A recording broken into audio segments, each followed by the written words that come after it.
nom du Père et du Fils et du Saint-Esprit, la grâce de Jésus, notre Seigneur, l'amour de Dieu le Père, la communion de l'Esprit Saint soit toujours avec vous. Comment ça va? Ça va bien? Oui? Vous êtes là? Oui? Je remercie vraiment du fond du cœur Virginie et Marina qui sont avec nous pour nous aider à prier à la manière africaine. Ça fait du bien, en plus avec la chaleur. C'est super.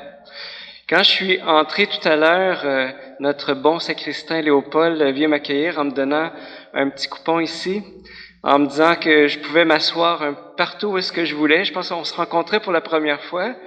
Et parce que j'avais pas de l'air vieux, j'ai l'impression qu'il m'a pris pour... voilà. Fait que il y a eu toute une surprise à l'arrière.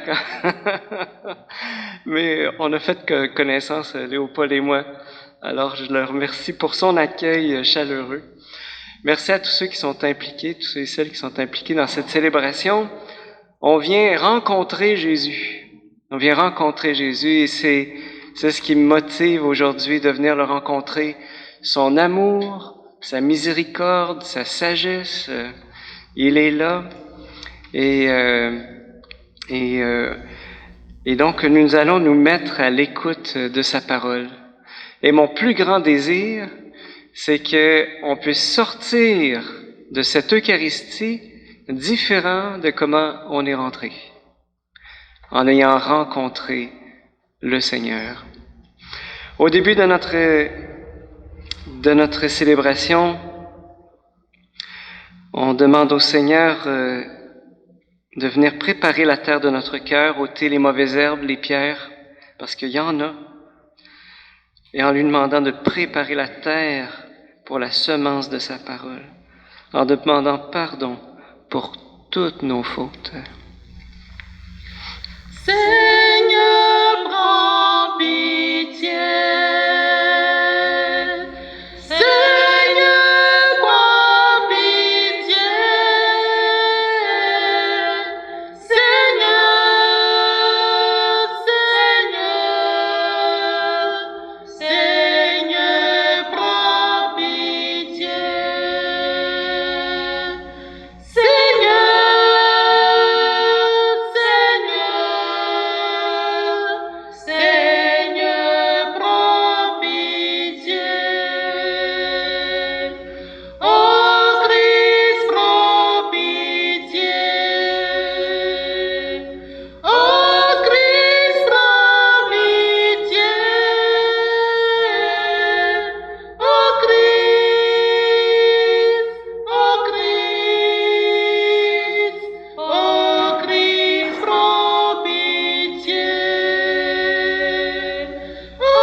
Que Dieu Tout-Puissant nous fasse miséricorde, qu'il nous pardonne nos péchés, nous conduise à la vie éternelle. Pour tant d'amour et de miséricorde, ensemble chantons la gloire de Dieu.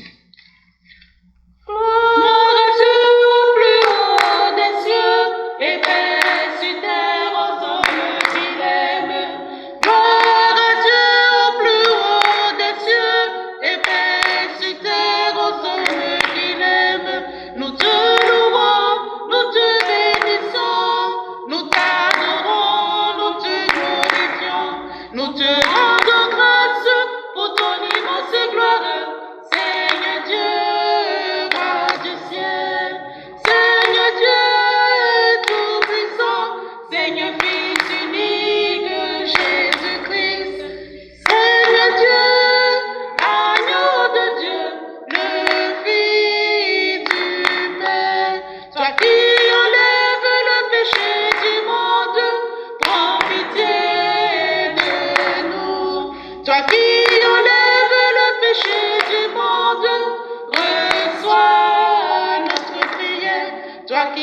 es assis à la droite de Dieu le Père, prends pitié de nous. Car toi seul es saint, toi seul es Seigneur, toi seul es le Très-Haut Jésus-Christ, avec le Saint-Esprit, dans la gloire de Dieu le Père. Amen, amen. Gloire à Dieu au plus haut des cieux, et paix sur terre aux hommes qu'il aime. Gloire à Dieu au plus haut des cieux, et paix sur terre aux hommes qu'il aime. Prions le Seigneur. Dieu Tout-Puissant, force de ceux et celles qui espèrent en toi, sois favorable à nos appels, puisque l'homme et la femme sont fragiles, et que sans toi ils ne peuvent rien. Donne-nous le secours de ta grâce.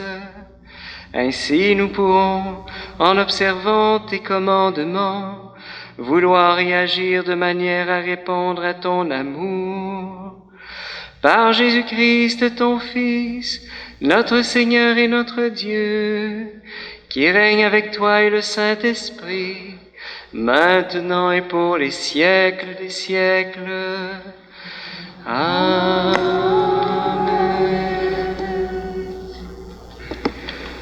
Mettons-nous maintenant à l'écoute de la parole de Dieu.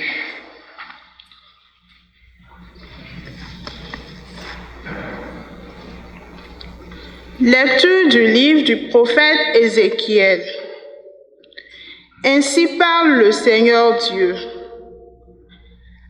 À la cime du grand cèdre, je prendrai une tige. Au sommet de sa ramure, j'en cueillerai une toute jeune et je la planterai moi-même sur une montagne très élevée. Sur la haute montagne d'Israël, je la planterai. Elle portera des rameaux et produira du fruit. Elle deviendra un cèdre magnifique. En dessous d'elle habiteront tous les passereaux et toutes sortes d'oiseaux. À l'ombre de ses branches, ils habiteront. Alors, tous les arbres des champs sauront que je suis le Seigneur. Je renverse l'arbre élevé et relève l'arbre renversé. Je fais sécher l'arbre vert et reverdis l'arbre sec. Je suis le Seigneur, j'ai parlé et je le ferai. Parole du Seigneur. Il est bon, Seigneur, de te rendre grâce.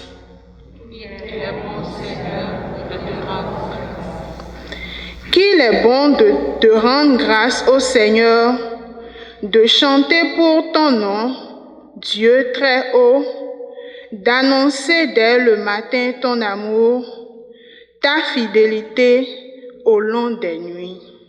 Il est bon, Seigneur, de te rendre grâce. Le juste grandira comme un palmier, il poussera comme un cèdre du Liban, planté dans les parvis du Seigneur, il grandira dans la maison de notre Dieu.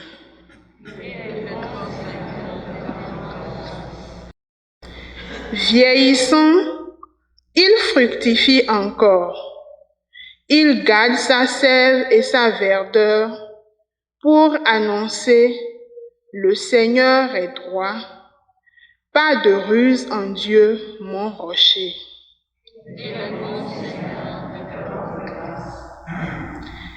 Lecture de la deuxième lettre de Saint Paul apôtre aux Corinthiens. Frères et sœurs, nous gardons toujours confiance, tout en sachant que nous demeurons loin du Seigneur, tant que nous demeurons dans ce corps. En effet, Nous cheminons dans la foi, non dans la claire vision. Oui, nous avons confiance et nous voudrions plutôt quitter la demeure de ce corps pour demeurer près du Seigneur. Mais de toute manière, que nous demeurions dans ce corps ou en dehors, notre ambition, c'est de plaire au Seigneur. Car il nous faudra tout apparaître à découvert devant le tribunal du Christ pour que chacun soit rétribué selon ce qu'il a fait, soit en bien, soit en mal, pendant qu'il était dans son corps. Parole du Seigneur. Alléluia, Alléluia, Alléluia, Alléluia, Alléluia, Alléluia, Alléluia. Marie est entrée dans la gloire de Dieu. Exultez dans le ciel tous les anges. La semence est la parole de Dieu. Le semeur est le Christ. Celui qui le trouve demeure pour toujours. Alléluia, Alléluia, Alléluia, Alléluia, Alléluia, Alléluia, Alléluia.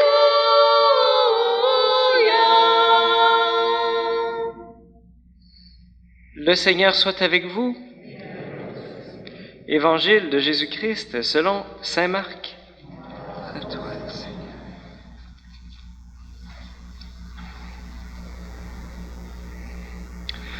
En ce temps-là, parlant à la foule, Jésus disait, « Il en est du règne de Dieu, comme d'un homme qui jette en terre la semence. Nuit et jour, qu'il dorme ou qu'il se lève, la semence germe et grandit, il ne sait comment. D'elle-même, la terre produit d'abord l'herbe, puis l'épi, et enfin du blé plein l'épi. Et dès que le blé est mûr, il y met la faucille, puisque c'est le temps de la moisson qui est arrivé. » Il disait encore, « À quoi allons-nous comparer le règne de Dieu? Par quelle parabole pouvons-nous le représenter? Il est comme une graine de moutarde. Quand on la sème en terre, elle est la plus petite de toutes les semences. Mais quand on l'a semée, elle grandit et dépasse toutes les plantes potagères. Et elle étend de longues branches, si bien que les oiseaux du ciel peuvent faire leur nid à son ombre. »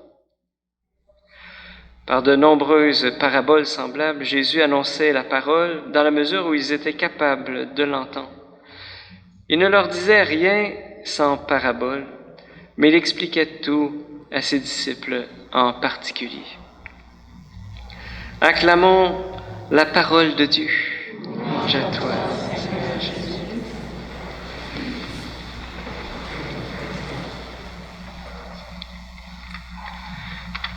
Jésus parle d'agriculture. Je ne sais pas s'il y en a qui ont fait des semis, des fines herbes dans des bacs. On commence ça en avril, là, sous des lampes, puis là, on les sort dehors ces jours-ci. Ouais, en tout cas, je pense que je suis le seul, mais j'aime beaucoup ça. Et vous savez, on vit quelque chose, je ne sais pas si vous n'avez pas l'impression de vivre quelque chose de spécial ces temps-ci. Parce que le déconfinement arrive en même temps que le printemps. Tu sais, il y a quelque chose de beau là-dedans. On va bientôt faire un beau feu de joie avec tous nos masques et que j'ai hâte d'enlever ces affaires-là. Mais on se rappelle qu'il y a quelques mois, eh bien, on était dans le rouge foncé. On était tous confinés chez nous, puis c'était l'hiver, il faisait fret, tout le monde était dans leur maison, on n'avait aucun contact avec nos proches. Dehors, c'était la neige, la glace, le froid, les trottoirs qui étaient pleins. Et si on n'est pas habitué à l'hiver et qu'on visite le Québec pour la première fois, qu'on souffre du froid, ben on peut avoir l'impression que l'hiver, là, c'est quelque chose qui est éternel, qui va durer toujours. Les bancs de neige, ce froid qui se réchauffe jamais, la glace sur les trottoirs, la peur de glisser, la nécessité de chauffer l'auto, de dégivrer les fenêtres. Désolé de vous parler de tout ça alors qu'il fait chaud dehors maintenant. Mais pour quelqu'un qui vient des pays chauds, là, qui arrive pour la première fois au Québec, là, ben c'est impossible, quand on est dans cette frette-là, de pouvoir se dire que ça, là, ça va finir un jour. Imaginez, là, vous venez des pays du Sud, là, que ça soit de la Colombie ou ben du Cameroun. Vous arrivez au Québec pour la première fois, là, dans cette frette-là, là, au mois de janvier. Puis quand on regarde, on sent autour de soi, on a l'impression que ça va jamais finir. C'est vrai. C'est juste trop fort pour nous, ce froid-là. Mais là, nous, qui sommes nés ici, on lui dit avec assurance, mon ami, calme-toi, tu vas voir, fin avril, début mai, il y a une force qui fait en sorte que tout ce que tu vois là, ça va tout fondre. Et on appelle ça le printemps. Les jours vont réchauffer, la neige va fondre, les bourgeons vont apparaître, les petites bébites vont se mettre à grouiller. Et je te donne ma parole d'honneur, qu'il peut faire aussi chaud au Québec que dans ton pays. Me crois-tu?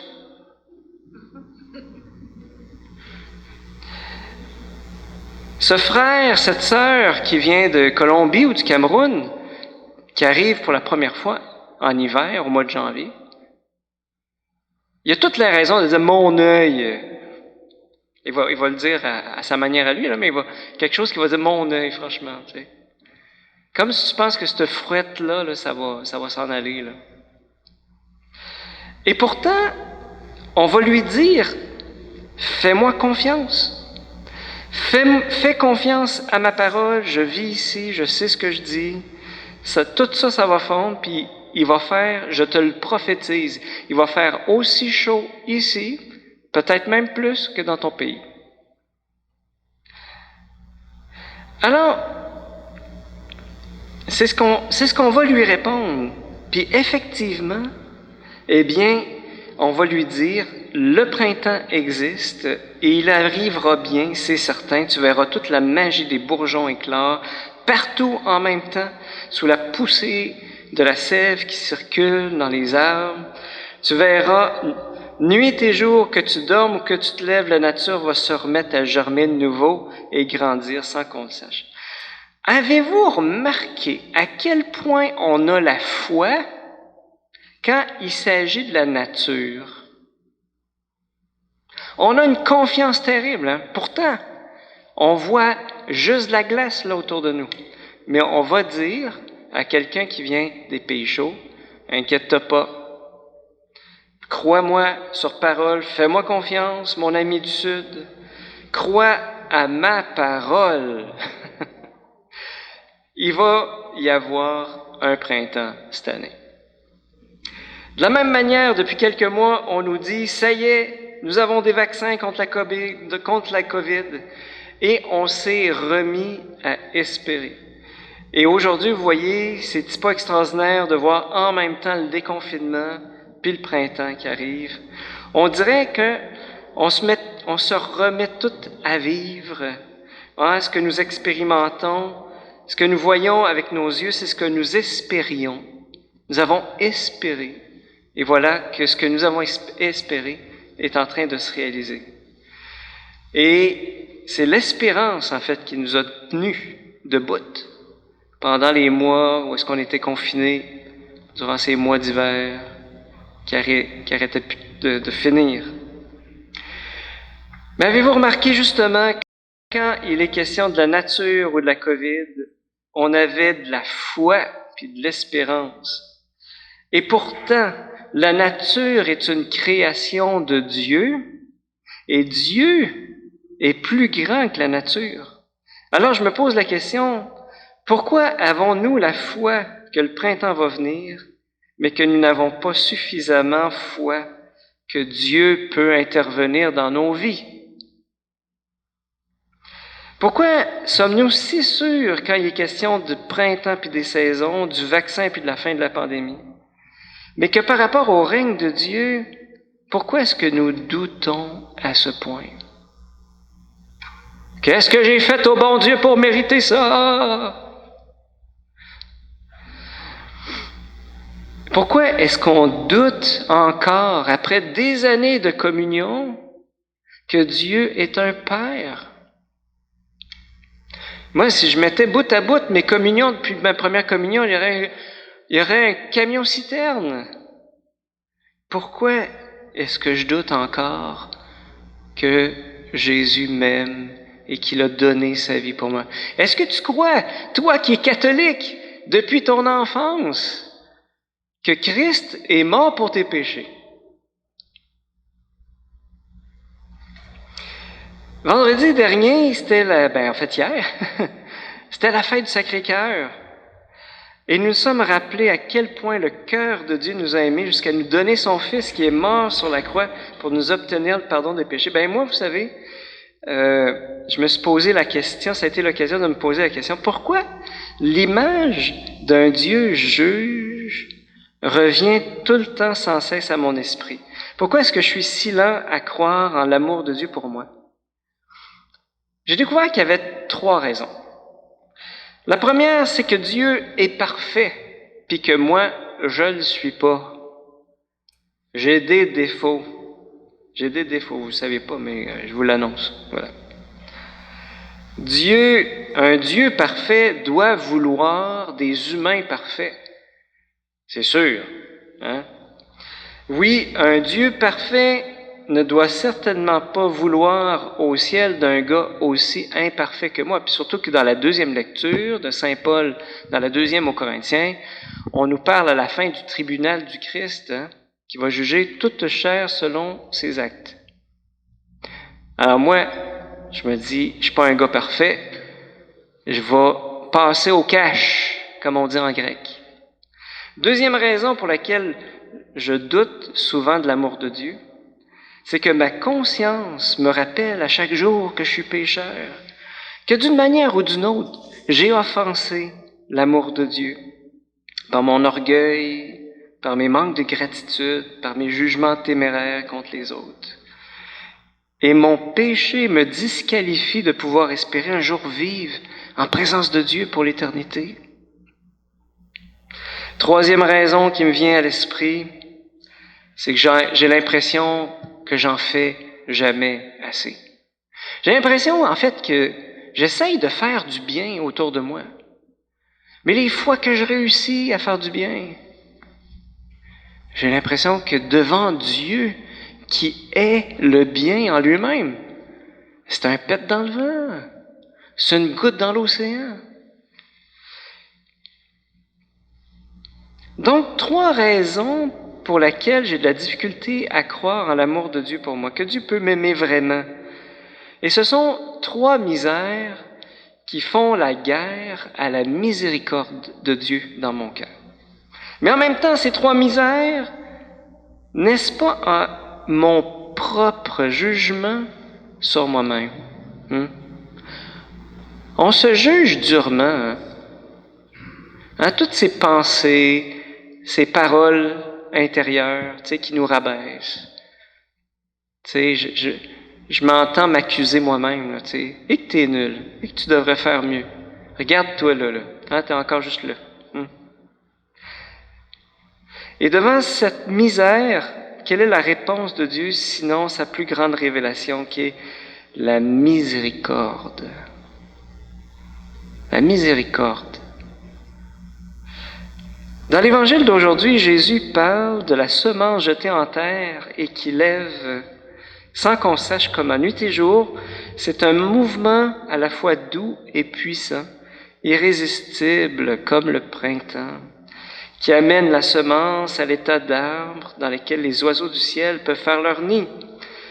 Et si avec le printemps, nous avons une telle certitude qui va venir, même en plein mois de janvier, alors pourquoi n'aurions-nous pas une certitude plus grande en l'amour miséricordieux de Dieu,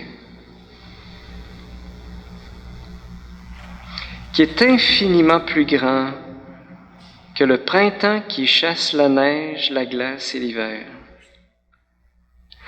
Devant sa face, tous nos péchés fondent comme cire. Et en ce mois du Sacré-Cœur de Jésus, je te le demande, as-tu une foi plus grande que celle que nous avons dans les changements saisonniers? Ta foi en Dieu va-t-elle jusqu'à se laisser aimer? Est-ce que tu es capable de te laisser aimer par Dieu, le Père qui t'a créé, par le Fils qui t'a sauvé et par l'Esprit Saint qui t'a sanctifié? La réponse t'appartient et m'appartient. Amen. Dieu notre Père, toi qui sèmes à pleine main la vérité et la grâce dans nos cœurs, accorde-nous d'accueillir avec humilité tout ce que tu as déposé en nous, afin que ta parole puisse s'enraciner dans nos vies. Nous te le demandons par Jésus, ton Fils, notre Seigneur. Je vous invite à vous asseoir pour la préparation de la table eucharistique.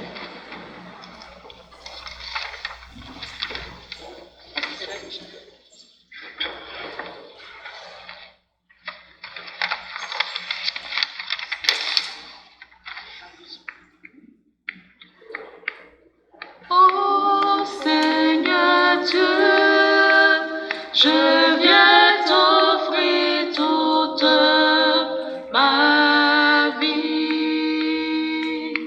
Ô Seigneur Dieu, je viens t'offrir toute ma vie. Ne me déçois pas, daigne l'accepter, ô Seigneur, mon Dieu. Tu es mon bonheur. Ne me déçois pas, daigne l'accepter, ô Seigneur, mon Dieu. Tu es mon bonheur. Ô Seigneur Dieu, je viens t'offrir toute ma vie. Ô Seigneur Dieu, je viens t'offrir toute ma vie. Ne me déçois pas, daigne l'accepter, ô Seigneur, mon Dieu. Tu es mon bonheur. Ne me déçois pas, daigne l'accepter, ô Seigneur, mon Dieu. Tu es mon bonheur.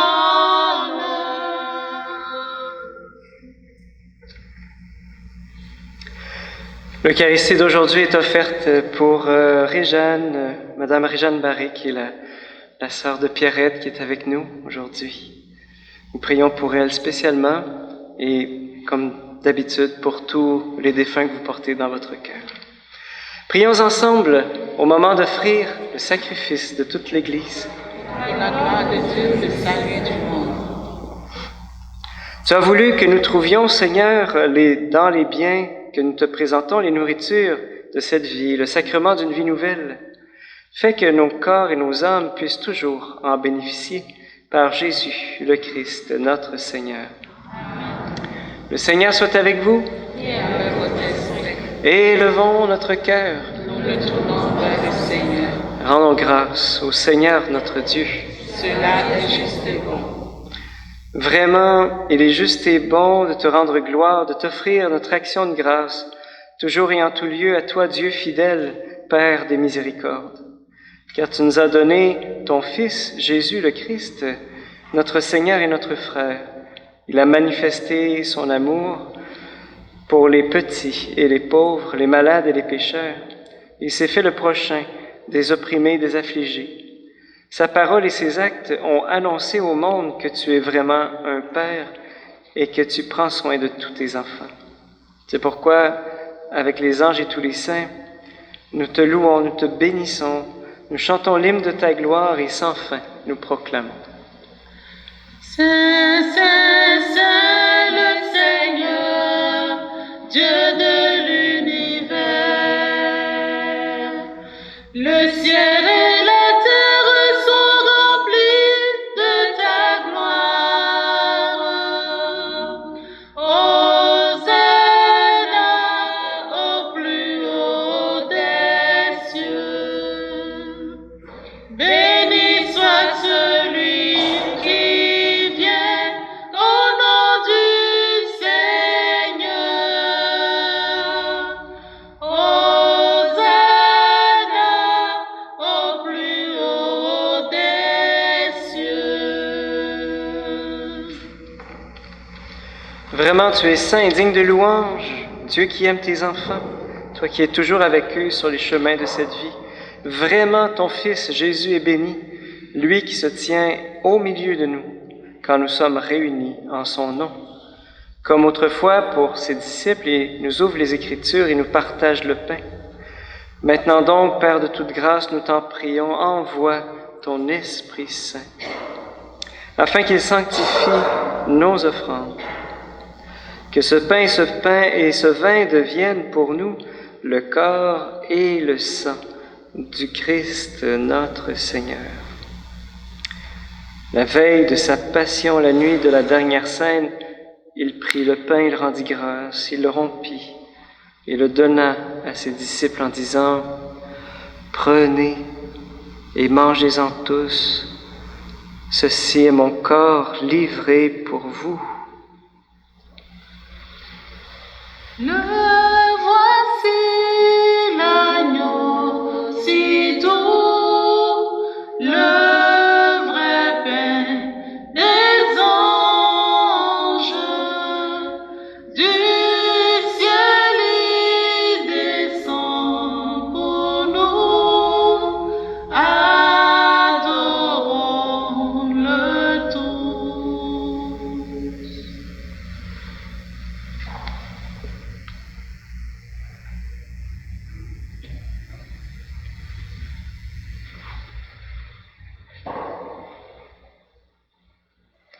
De même, à la fin du repas, il prit la coupe, de nouveau il rendit grâce.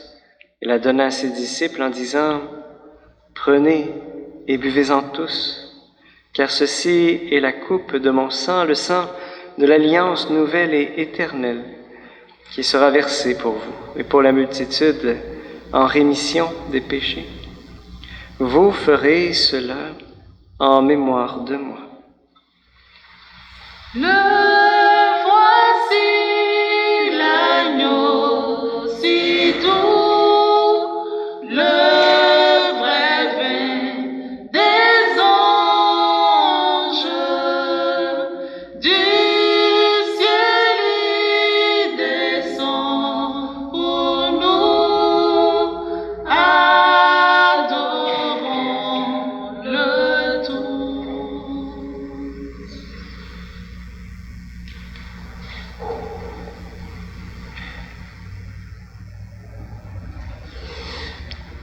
Il est grand le mystère de la foi. Proclamons ta mort, Seigneur Jésus. Célébrons ta résurrection. Nous attendons ta venue dans la gloire. Voilà pourquoi, Père très saint, faisant ici mémoire de ton Fils, le Christ, notre Sauveur, que tu as conduit par la passion et la mort, la gloire de la résurrection, pour qu'il siège à ta droite, nous annonçons ton œuvre de grâce pour qu'au jour où il viendra, jusqu'au jour où il viendra, et nous t'offrons le pain de la vie et la coupe de bénédiction. Regarde avec bonté, Seigneur, l'offrande de ton Église qui te présente par nos mains ce qu'elle a reçu de toi, le sacrifice de louange, la Pâque du Christ. Que la force de ton esprit fasse de nous, dès maintenant et pour toujours, les membres de ton Fils ressuscité, par notre communion à son corps et à son sang. Seigneur, fais grandir ton Église dans la foi et la charité en union avec le pape François, notre évêque Gérald, l'ensemble des évêques, les prêtres, les diacres et tout le peuple qui t'appartient. Ouvre nos yeux à toute détresse. Inspire-nous la parole et le geste qui conviennent pour soutenir notre prochain dans la peine et l'épreuve. Donne-nous de le servir avec un cœur sincère selon l'exemple et la parole du Christ lui-même. Fais de ton Église un lieu de vérité et de liberté, de justice et de paix, pour que toute l'humanité entière renaisse à l'espérance. Souviens-toi de nos frères et sœurs qui se sont endormis dans la paix du Christ et de tous les morts dont toi seul connais la foi. Donne-leur de contempler la clarté de ton visage et conduis-les par la résurrection à la plénitude de la vie. Et lorsque prendra fin notre pèlerinage sur la terre, accueille-nous dans la demeure où nous vivrons près de toi pour toujours, en union avec la Vierge Marie, la bienheureuse Mère de Dieu, avec Saint Joseph son époux, avec les apôtres, les martyrs, et tous les saints du ciel. Nous pourrons alors te louer sans fin, magnifier ton nom par Jésus, le Christ, ton Fils bien-aimé. Par lui, avec lui et en lui, à toi, Dieu, le Père Tout-Puissant, dans l'unité du Saint-Esprit, tout honneur et toute gloire pour les siècles des siècles.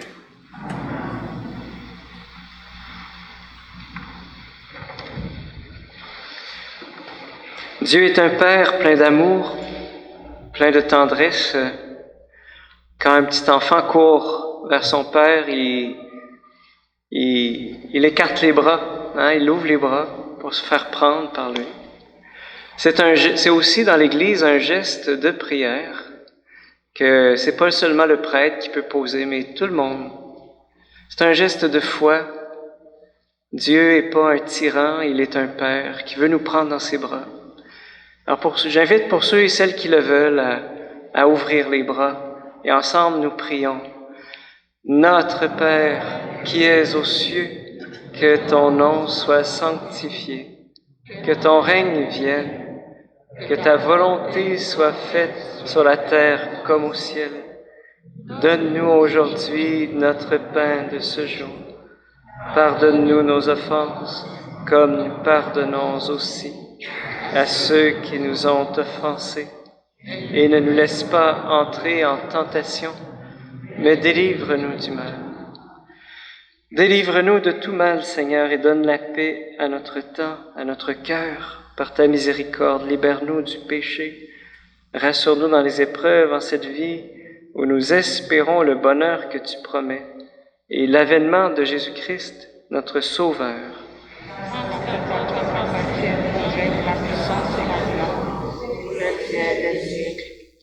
Seigneur Jésus-Christ, tu as dit à tes apôtres, « Je vous laisse la paix, je vous donne ma paix. » Ne regarde pas nos péchés, mais la foi de ton Église. Et pour que ta volonté s'accomplisse, donne-lui toujours cette paix et conduis-la vers l'unité parfaite, toi qui règnes pour les siècles des siècles. Que la paix du Seigneur soit toujours avec vous. Alors, par un regard, on peut s'échanger la paix.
heureuses et invitées au repas des noces de l'agneau. Voici Jésus-Christ. Il est l'agneau de Dieu qui enlève le péché du monde. Seigneur, je ne suis pas digne de te recevoir, mais dis seulement une parole et je serai guéri.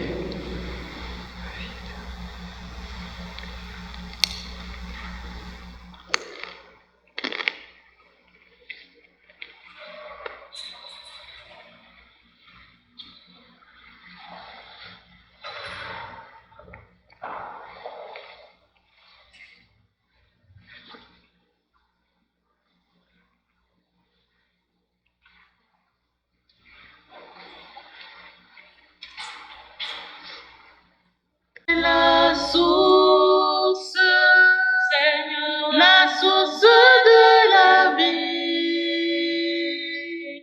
Laisse-moi t'approcher et contempler tes merveilles. Laisse-moi t'approcher et contempler tes merveilles. Voici l'hostie, c'est le sang de Jésus. Prenez et mangez, et vous aurez la vie. Voici la coupe, c'est le sang de Jésus. Prenez et buvez, et vous aurez la vie. T'approcher